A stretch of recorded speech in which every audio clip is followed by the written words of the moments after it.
Olá, gente fofa! Hoje dei por mim a pensar. Sim, é verdade, eu penso. Em regra geral, até sou uma pessoa que pensa muito. E nesta altura em que o mundo está a andar em câmera lenta, ainda tem mais tempo a pensar. Então dei por mim a pensar em quantas coisas já perdi por andar muitas vezes a 100 a hora. Então lembrei-me de uma história. Uma história muito simples, mas que nos mostra o quanto podemos perder por andar sempre a correr. E o quanto podemos ganhar uns com os outros.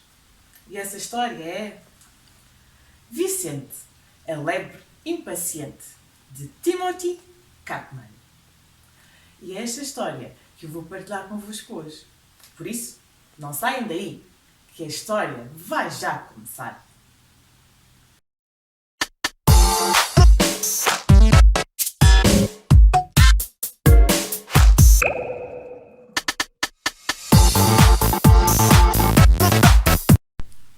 Vicente, a lebre impaciente, de Timothy Chapman.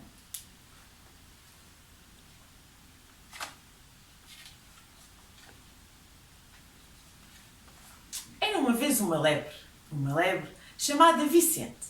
Vicente andava sempre a correr, fazia tudo a correr. Comia a correr, falava a correr e acelerava o mais que podia na sua trotinete. Andava tão rápido que o mundo à sua volta parecia assim. Um borrão confuso de cores. Mas Vicente não se importava. Ele até gostava. Yupi! Gritava ele enquanto acelerava o mais que podia na sua trotinete. E derrubava a senhora dos chupa-chupas. Deitava ao chão o senhor que entregava as pizzas. E mandava o carteiro, cartas e encomendas, tudo pelos ares. Mas como é normal, ele não se apercebia de nada disso. Como também não se apercebeu um dia que quase caí num buraco bem fundo e que quase bateu numa planta cheia de espinhos. E também não percebeu assim uma pedra bem pequenita que tinha na estrada.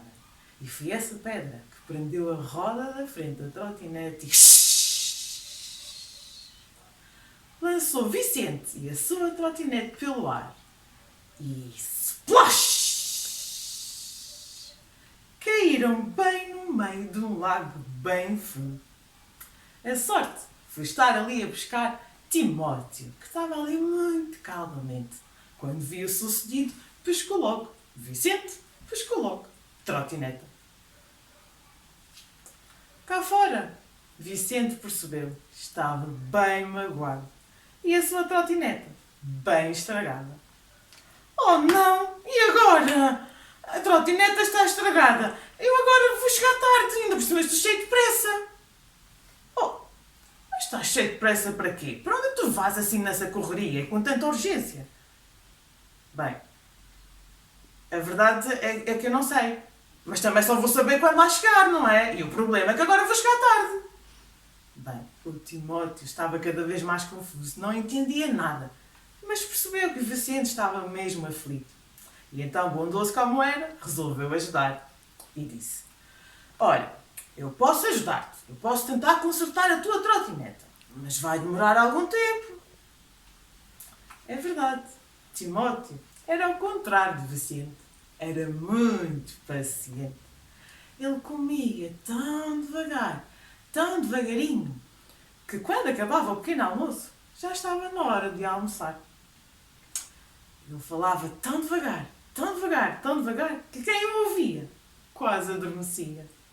E mais, ele espirrava tão lentamente que demorava meia tarde para se assoar. Vicente, o que menos gostava mesmo, era esperar. Mas doía-lhe o corpo todo, não conseguia consertar a trotineta. Então, que remédio? Teve mesmo que esperar. Aceitou ajuda. Foram até à casa do Timóteo. E Timóteo começou a arranjar a trotinete. Vicente sentou-se, braços cruzados, aborrecido. Então Timóteo olhou para ele e disse: bem, isto vai demorar um bocadinho. Se calhar, o melhor é almoçarmos primeiro. E lá fui para a cozinha fazer o almoço. E Vicente sentou-se à espera. Estava assim um bocadinho rabugento. Mas aconteceu uma coisa muito estranha. É que enquanto esperava, sentadinho no sofá, Vicente percebeu que a casa do Timóteo era mesmo acolhedora e que o sofá era tão confortável e a sopa cheirava mesmo bem. E finalmente o almoço ficou pronto. Sentaram-se à mesa e o Vicente já estava esfomeado e normalmente comia sempre a correr. Mas desta vez, como tinha uma pata magoada, não teve outro remédio senão comer devagar, devagarinho, ao ritmo do Timóteo. Ele ainda estava um bocadinho rabugento, mas aconteceu outra coisa muito estranha. É que enquanto estava a comer assim muito lentamente, ele percebeu que a comida era mesmo deliciosa. Bem, barriguinha cheia, Timóteo voltou a tentar consertar a trotinete. E Vicente voltou a sentar-se, braços cruzados, impaciente, não é? Como sempre. Timóteo olhou para o Vicente e disse: bem, isto ainda vai demorar um bocadinho. Se calhar o melhor é irmos dar um passeio. Vai animar-te, vamos lá. E lá foram. Regra geral, Vicente andava sempre a correr de um lado para o outro, não é?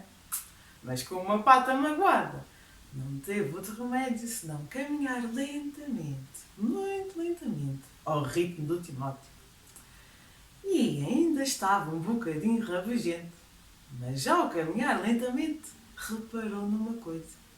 É que o mundo à sua volta não era um borrão confuso de cores. O mundo à sua volta, uau, era lindo, lindo de morrer. Bem, o Timóteo tinha que fazer, tinha que consertar a trotinete, não é? Então lá fui embora. E o Vicente nem sequer reparou. Estirou-se na relva, inspirou fundo e ficou a contemplar a paisagem. Daí a várias horas, Timóteo regressou com a trotineta arranjada. E o Vicente continuava no mesmo sítio.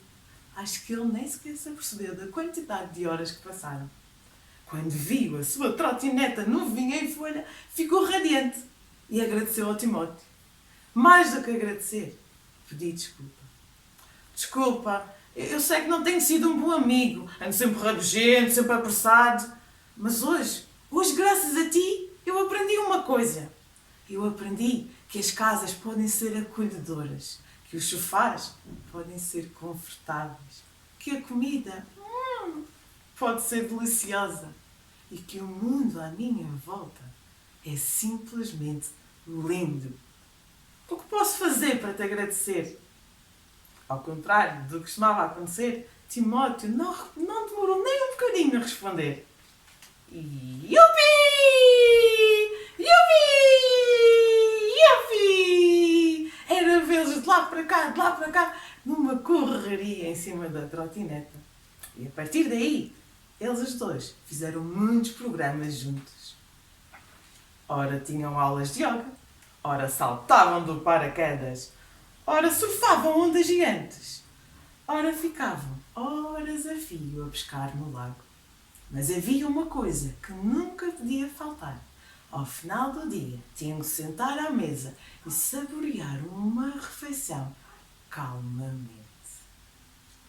E pozinhos para lim-pim-pim, esta história chegou ao fim.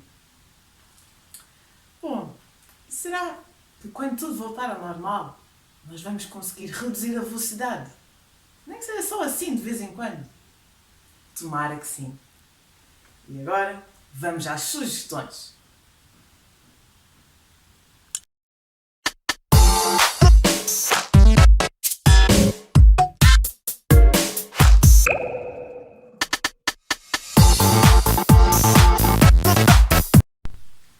Ora então, inspirada na história Vicente, Alegre e Paciente, tenho aqui duas atividades. Uma rápida e outra lenta.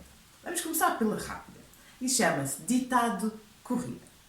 Primeiro passo, escolher um texto. Aconselho que seja um texto não muito longo, um texto curto. Pode ser um poema, por exemplo. Então sugiro aqui um livro, A Gata Tareca e outros poemas levados da breca. Escolhi este livro porque é um livro com vários poemas, mas poemas muito curtos. E são poemas muito engraçados. E além disso, se não tiverem o livro em casa, facilmente conseguem encontrar os poemas na internet. É só escolher um poema e passá-lo à mão ou imprimir no computador. Depois de terem o texto. Eu escolhi, por exemplo, o poema Chuva. Podia ter escolhido outro qualquer, mas acho que me inspirei nos dias que temos tido ultimamente. Então, é a fixar o poema na parede, no outro canto da sala, ou colocar em cima do móvel, e aqui numa mesa ter uma folha em branco, um lápis ou uma caneta.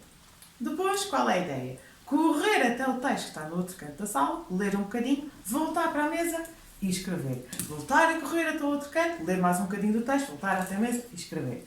Ir fazendo isto até o texto chegar ao fim. Qual é o objetivo? Ver quem consegue escrever o texto com menos erros em menos tempo. Outra variante desta atividade é, por exemplo, fazê-lo aos pares. Há um que fica sempre sentado, que tem só o objetivo de escrever, e o outro que vai andando a correr para cá e para lá, lendo e editando, até chegar ao final do texto. Como veem, há sempre mais do que uma forma de realizar uma atividade. É em casa. Basta adaptarem a atividade à vossa realidade, às idades, às vontades e também às matérias, porque o texto escolhido pode não ser um texto, um poema ou um texto literário, pode ser um texto informativo sobre um tema que estão a estudar, por exemplo. Enfim, é só dar asas à imaginação e divertir-se com a leitura e a escrita. Segundo desafio, o desafio lento, e chama-se Ouvir e Ilustrar. Primeiro passo, novamente, escolher um texto. Aconselho novamente que não seja um texto muito grande. E então, depois do texto escolhido, há alguém que vai ler o texto em voz alta e outro que vai desenhar, mas só vai desenhar quando houver uma pausa na leitura. Isto para ter mais piada, o texto deve ser desconhecido de quem está a ilustrar. E quem está a ler deve ir dando orientações. Por exemplo, desenha a meio da folha, ou desenha mais para o lado esquerdo, ou mais para o lado direito, ou mais em cima, ou mais em baixo. Eu vou exemplificar com um poema que escolhi aqui do livro A Gata Tareca e outros poemas levados da breca da Luísa Douglas Soares. Eu escolhi o poema Televisão ou Não? Então vou começar a ler. Desliga a televisão, disse o pai. Vai lá para fora e viva a vida. Fui. E à noite vim. E aqui pode ser feita uma pausa. E quem está a desenhar tem que desenhar do centro da folha uma pessoa, pode ser ela própria, e na parte de cima representar a noite. Quando isso está feito, continuamos a leitura. Fui e à noite vim, com uma abelha na orelha. Paramos a leitura e a pessoa tem que acrescentar uma abelha na orelha. Quando já está desenhado, continuamos a ler. Um rato no sapato. Voltamos a parar a leitura e a pessoa acrescenta o pormenor do rato. E vamos assim até chegar ao final do poema. É claro que eu não vou continuar a ler, porque senão depois perdem a curiosidade de ir pesquisar este poema. Fixem televisão ou não. E para terminar, e ainda inspirada na história, havia uma coisa que Vicente não conseguia fazer quando andava sempre a correr: saborear a comida. Então vai aqui a última sugestão. Um jogo dos sentidos. Um jogo às cegas. O objetivo é arranjar uma venda, um tabuleiro com 5 alimentos, pode ser uma fatia de bolo, uma fatia de pão, uma fatia de queijo, uma fatia de fiambre, enfim, o que quiser. Vendar alguém e essa pessoa tem que adivinhar os alimentos usando o olfato, o tato e o paladar. Primeiro, tem que tentar adivinhar o alimento só através do cheiro. Se não conseguir, pode tocar. Se ainda não conseguir, pode provar. Claro, para este jogo convém sempre lavar bem as mãos antes, não é? Além disso, podem jogar este jogo dos sentidos com outras coisas, com objetos, com sons, enfim. É só explorar, aproveitar e usufruir. Bem, e por hoje fico por aqui. Espero que se divirtam e muito com a leitura. E não se esqueçam, quem conta um conto é feliz e pronto.